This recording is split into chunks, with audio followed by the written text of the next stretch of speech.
hemen gaude berriz. Aurten, esan dizueten bezala, bentsa dauzkagu trikitelarik zuzenian, hoi bada, privilegioa, oso ondo iziate gainea. Eta hemen, lehiaketa hontan, babarruna eta sagardua lehiatzen bezala, berrikuntza beste bat badaukagu.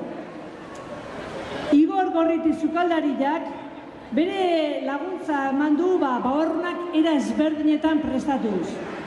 Beruan, babarrun krema bat urda ezpiko xigortuta baratxurila olioakin. Otzian, babarrun pudin bat, aginako piperrekin, eta azkenik, gozua, hojaldrez eta babarrun kremaz osatutako postre ere eskaini du. Eta, bueno, hoben hasi izatea daztatziak gauz horiek. Eta hemen, lehiaketan, adituak aitzedia hortan, eta sagardoan epaimaikide zeintzuk dian, hau exe.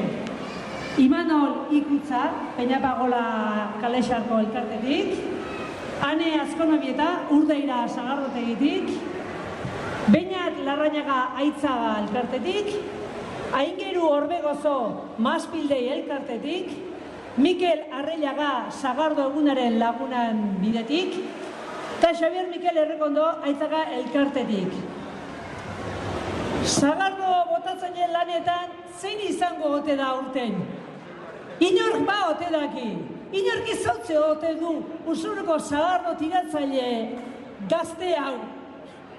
Bea ebentxe da, Xabier Soroa, sagardo eguneko laguneko partaide bea, eta honek makinat urte, aida saur da bota eta bota.